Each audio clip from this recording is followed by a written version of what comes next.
আসসালামু আলাইকুম সম্মানিত ভিউয়ার্স। আজকে আবারও একটি নতুন ভিডিওতে আপনাদের স্বাগতম। আমরা দেখাবো আজকে অপটিবিডি পজ সিস্টেমে কিভাবে আপনি কাস্টমারের কাছে প্রোডাক্ট সেল করবেন এর আদ্যোপান্ত বিস্তারিত আজকে দেখানোর চেষ্টা করব। তো আমার ভিডিওগুলো একটু ডিটেইলস হয়। আমি আসলে শর্ট ভিডিও খুবই কম বানাই বা বানাতে পারি। আমি একটু ডিটেইলস বলার চেষ্টা করি। তো যদি আপনারা একটু গুরুত্ব দিয়ে ভিডিওটা দেখেন একটু কষ্ট করে, আমার মনে হয় আপনাদের সকল প্রশ্নের উত্তরগুলো আমার ভিডিওর মধ্যে আপনি পেয়ে যাবেন। তো চলুন আমরা কিভাবে আমাদের সিস্টেমে আম প্রোডাক্ট সেল করব কাস্টমারের কাছে সেটা আমরা দেখব। এর আগের ভিডিওতে আমরা দেখেছি কিভাবে পারচেজ করবেন, কিভাবে প্রোডাক্ট তৈরি করবেন, কিভাবে স্টক ঢোকাবেন, পারচেজ করবেন, কিভাবে সাপ্লায়ার এর প্রোফাইল ম্যানেজ করতে হয়। এসবগুলো দেখাইছি। আজকে দেখাবো যে কিভাবে পারচেজ সেল করবেন এবং কাস্টমারের প্রোফাইল কিভাবে ম্যানেজ করতে হয়। তো চলেন আমরা হচ্ছে ১ম এই দেখি যে আমাদের সেল স্ক্রিনটা। আমরা এখানে ড্যাশবোর্ডের মধ্যে আছি। এখান থেকে দেখতে পাচ্ছি যে পজ নামে আমাদের একটা স্ক্রিন বাটন রয়েছে। এখানে আমরা ক্লিক করব। এখানে ক্লিক করলে আমাদের যে পজ অপশনটা সেটা চালু হবে। তো যেহেতু আমি ফার্স্ট টাইম রান করছি এটা আমাদের হচ্ছে ক্যাশ রেজিস্টার। এটা যদি একটু সংক্ষেপে বলি, এটা হচ্ছে প্রতিদিন সকালে এসে আপনি আ ধরেন হচ্ছে পকেটে বা হচ্ছে আপনার ড্রয়ারে, ক্যাশ ড্রয়ারে আম ১,০০০, ২,০০০, ৫,০০০ টাকা নিয়ে আপনি ব্যবসা শুরু করছেন। দিন শেষে ওই ১,০০০ টাকার সঙ্গে আরো কত টাকা বিক্রি করলেন এই রিপোর্টটা আপনি দেখতে চাইবেন। তো এইটা দেখার জন্যে আমাকে প্রতিদিন রেজিস্টার ক্লোজ এবং ওপেন করতে হবে এবং হচ্ছে এটা হচ্ছে আমি প্রতিদিন কত টাকা আমার ড্রয়ারে রয়েছে এইটা এখানে বসাবো, অ্যামাউন্টটা বসানোর পরে ওপেন রেজিস্টার করব। ঠিক আছে? তো এটা আবার অনেকেই মানে একবার রান করে রেখে দেয়। কারণ ডেইলি সেলটা তো আবার অন্যভাবে দেখা যায়। এজন্য আর ওইভাবে গুরুত্ব দেয় না। তো আমরা 0 দিয়ে শুরু করলাম।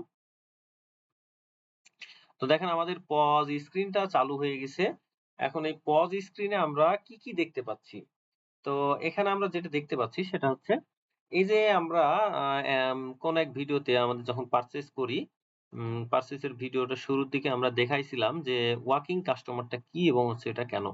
তো ডিফল্ট ভাবে দেখেন সিস্টেম ওয়ার্কিং কাস্টমার নিয়ে এসেছে। এখন এই ওয়ার্কিং কাস্টমারটা আরেকবার বলে দিই সেটা হচ্ছে একজন কাস্টমার যে আপনার কাছে আসছে, আইসে ৳৫০০ র একটা জিনিস নিয়েছে, নগদ টাকা দিয়ে চলে গেছে। ও আর জীবনে আপনার সঙ্গে দেখাও করতে নাও আসতে পারে। এই ধরনের কাস্টমারকে ওয়ার্কিং কাস্টমার বলে। আর যে ধরনের কাস্টমার গুলা আপনার সঙ্গে রীতিমতো প্রতিনিয়ত লেনদেন করে, ডাটা রাখা প্রয়োজন হয়, ইনফরমেশন রাখার প্রয়োজন হয়, তাদেরকে আমরা কাস্টমার হিসাবে ক্রিয়েট করব। ঠিক আছে?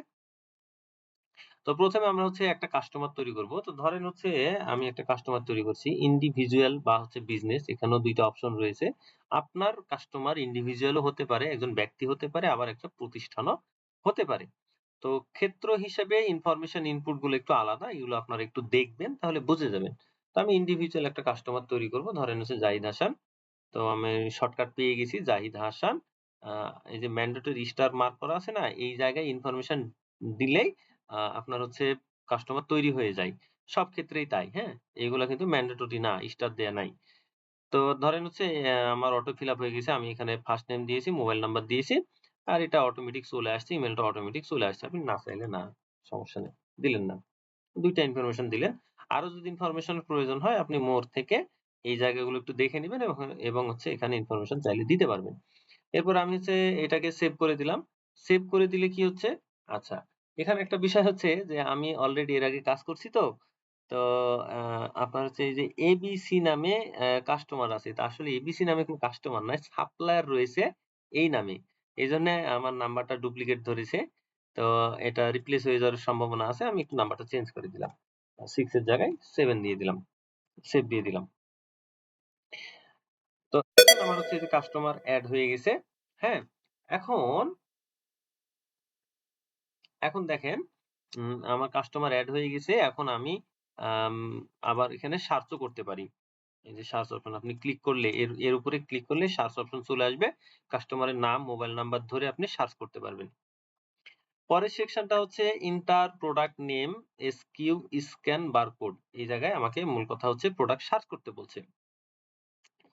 তো আমি হচ্ছে এখানে প্রোডাক্ট সার্চ করতে পারি। আবার এই যে এই পাশে আমার কিছু প্রোডাক্ট ভিউ হচ্ছে যে বেশ কিছু প্রোডাক্ট ভিউ করা যায় এই পাশে। তো আমি চাইলে এখান থেকে ক্লিক করে দিতে পারি। তো আমি যদি এই অপশনটা একটু দেখি, দেখেন হচ্ছে এই জায়গায় 0 roll in stock, 0 piece in stock.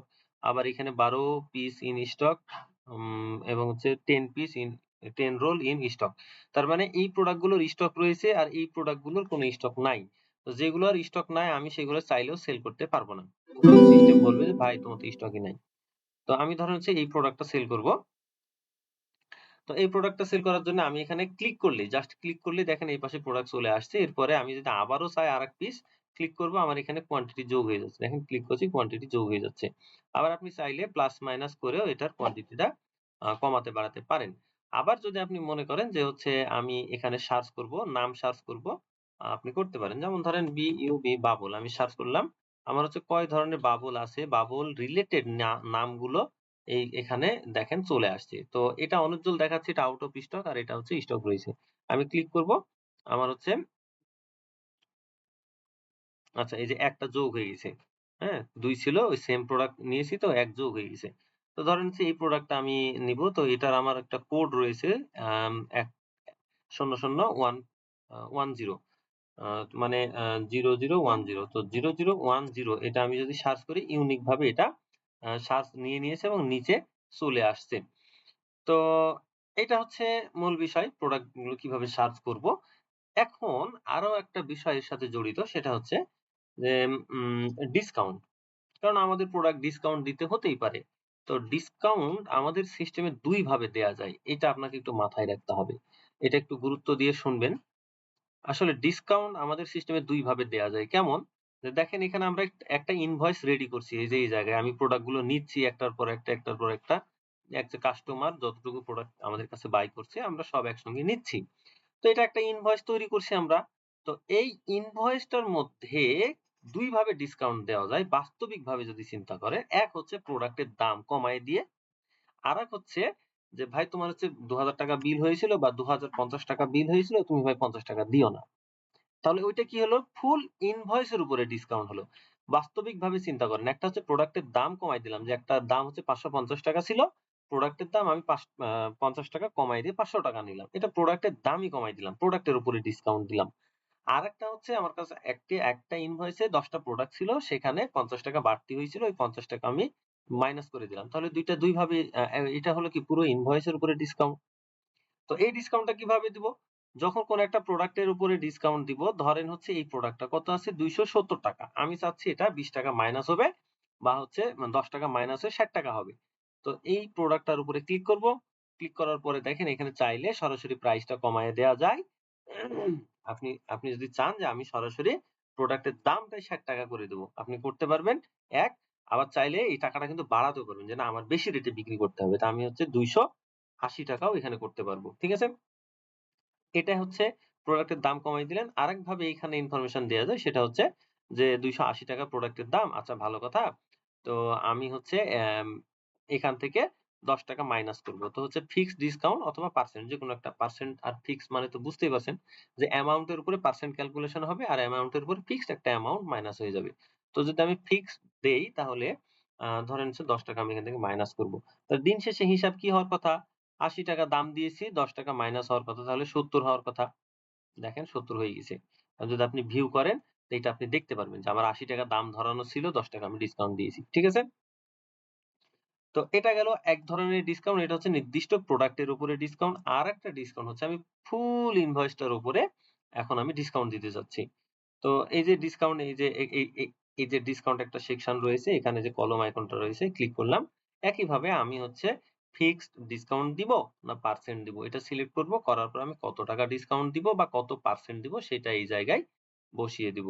তাহলে আমার হয়ে গেল। ধরেন আমি এটা ফিক্সড দিলাম। আমি দেখতে পাচ্ছি যে আমার নিচে হচ্ছে ৩০০ সরি ৳৩,৪৭০ টোটাল বিল হয়েছে। তো আমি ৳৭০ মাইনাস করে দিচ্ছি। ফিক্সড হিসাবে আমি ৳৭০ মাইনাস করে দিচ্ছি। তো দেখেন হচ্ছে ৳৩,৪৭০ বিল ছিল এবং হচ্ছে ৳৭০ ডিসকাউন্ট দিয়েছি। দিয়ে সর্বশেষ আমার নেট পেয়েবল হয়েছে কত? ৳৩,৪০০। এই জায়গায় দেখেন। তো এখন এখানে একটু বোঝার বিষয় আছে। আমি একটু ডিটেইলস বলে দিচ্ছি। আমি যখনই হচ্ছে একটা প্রোডাক্টের দাম এখানে কমাচ্ছি এবং এখানে এসে আবারও ডিসকাউন্ট দিচ্ছি, তাহলে আমার কিন্তু ডিসকাউন্টটা ডাবল হয়ে যাবে। এটা আপনাকে মাথায় রাখতে হবে। তাহলে আসলে আমার কি ডিসকাউন্ট দেওয়া উচিত, কোথায় ডিসকাউন্ট দেওয়া উচিত এটা আপনাকে নিজেকে আইডেন্টিফাই করে নিতে হবে। মানে আমি আরেকবার বুঝাই। আপনি এখানে প্রোডাক্টে ৳10 ডিসকাউন্ট একবার দিয়েছেন। দিয়ে আপনার ৳270 হয়েছে। আপনি এখানে এসে আবার ৳70 মাইনাস করছেন। তাহলে এই ডিসকাউন্টটা কি ডাবল হয়ে গেল না?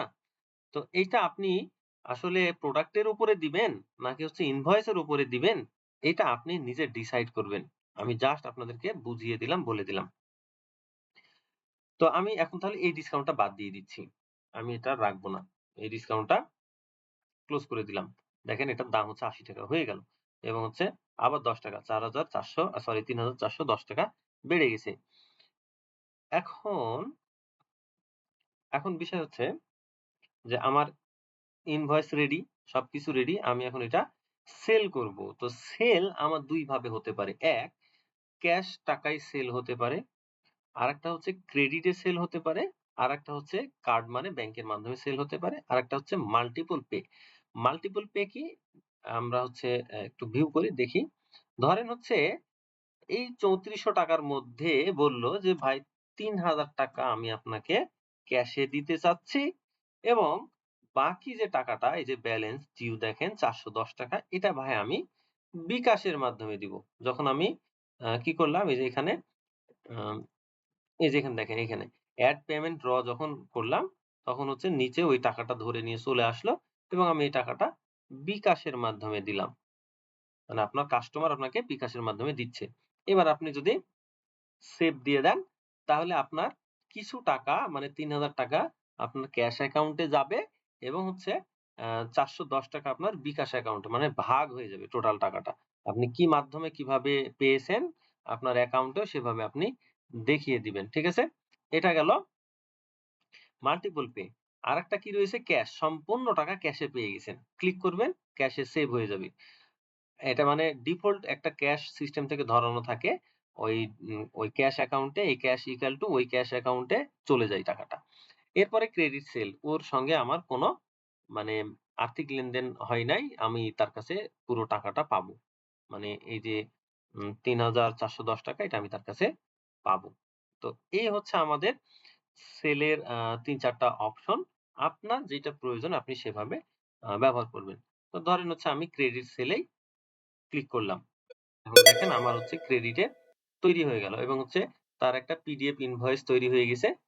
আর ইনভয়েস আমরা এখান থেকে প্রিন্টার সিলেক্ট করে ইনভয়েসটা ঠিক করতে পারি। যেকোনো সাইজে প্রিন্ট করতে পারি। তো যাই হোক এটা আপাতত আর নাই বলি। তো দেখেন আমার হচ্ছে সেল হয়ে গেছে। রিসেন্ট ট্রান্সেকশন এ যদি যাই আমি দেখতে পারবো যে এই যে আমার সেল এবং হচ্ছে এটা আমার আম আমি এই সেলটা করছি রিসেন্ট। ঠিক আছে? চাইলে এখান থেকে ডিলিট, প্রিন্ট মানে ইনভয়েস প্রিন্ট আবার চাইলে এডিটও করা যায়। সেলের ভুলভ্রান্তি হতেই পারে। আপনি এডিটও করতে পারবেন। তো আমরা এখানে আর থাকবো না। এবার হচ্ছে একটু ব্যাক করব। এই যে ব্যাক বাটনে ক্লিক করে একটু ব্যাক করলাম। ব্যাক করলে আমাকে হচ্ছে সেল স্ক্রিনে নিয়ে চলে এসেছে। লিস্ট পজ বা অল সেল যেকোনো জায়গায় হোক নিয়ে চলে আসছে এবং হচ্ছে এখানে দেখাচ্ছে যে একটা সেল অলরেডি করছি। কাকে দিয়েছি? জাহিদ নামে একজন কাস্টমারকে দিয়েছি। তারিখ হচ্ছে এইটা, স্ট্যাটাস ডিউ এবং হচ্ছে তার সাথে লেনদেন হইছে এইটা। ক্লিক করলে যেকোনো জায়গায় ক্লিক করলে কি, কি প্রোডাক্ট ছিল সেলের ডিটেইলস আমরা পেয়ে যাচ্ছি। এখন আমি যখন সাপ্লায়ার দেখাইছিলাম তখন সাপ্লায়ারের প্রোফাইল থেকে এই যে এখান থেকে সাপ্লায়ার প্রোফাইল থেকে পেমেন্ট নেয়া, পেমেন্ট দেয়া এগুলো সব দেখাইছিলাম। সেম একইভাবে আপনি এই যে ডিউ এর উপরে ক্লিক করে এই কাস্টমারের কাছে থেকে পেমেন্ট নিতে পারবেন। ঠিক আছে? আবার, আবার আপনি চাইলে যে কাস্টমারে চলে যান। কাস্টমারে গিয়ে দেখেন হচ্ছে এই যে ওয়ার্কিং এর পাশাপাশি জাহিদ নামে একটা কাস্টমার তৈরি হয়ে গেছে এবং তার সাথে লেনদেন টোটাল সেল এর যে বিষয়টা এই লেনদেনটা এখানে দেখাচ্ছে। এবং আপনি চাইলে এখানে অ্যাকশন থেকে তাকে পেও করতে পারবেন।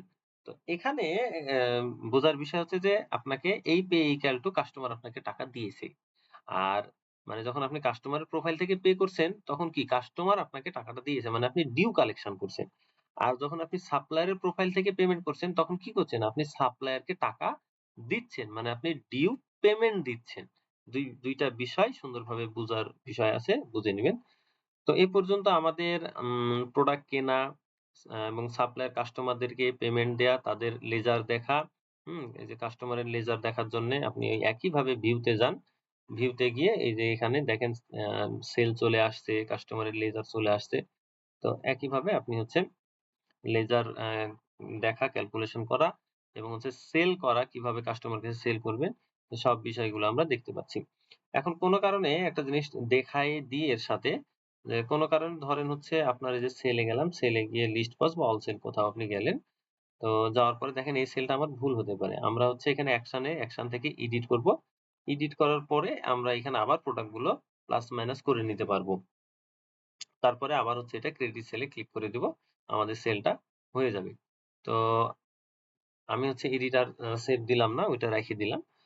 তো এখানে আরেকটা বিষয় হচ্ছে যে যারা হচ্ছে অনলাইনে সেল করেন, হ্যাঁ? তারা হচ্ছে এই সেলটা আমাদের অনলাইন স্ট্যাটাসটা কি বা কুরিয়ার স্ট্যাটাসটা কি সেটা যদি দিতে চান, তাহলে এখান থেকে আপনি শিপিং, এডিট শিপিং এই জায়গায় ক্লিক করবেন। এই জায়গায় ক্লিক করে কোথায় শিপিং করেছেন, কার মাধ্যমে করেছেন দিয়ে দিবেন। এবং হচ্ছে আম আ আপনার হচ্ছে এই যে শিপিং স্ট্যাটাস কি অর্ডার, প্যাকড, শিপড, ডেলিভারড এগুলো আপনি চাইলে এখান থেকে ম্যানেজ করতে পারবেন। আর এটা করে দিলে আপনি হচ্ছে এই যে ভিউ এর এই যে শিপিং স্ট্যাটাস এই জায়গায় আপনি অপশন গুলো দেখতে পারবেন।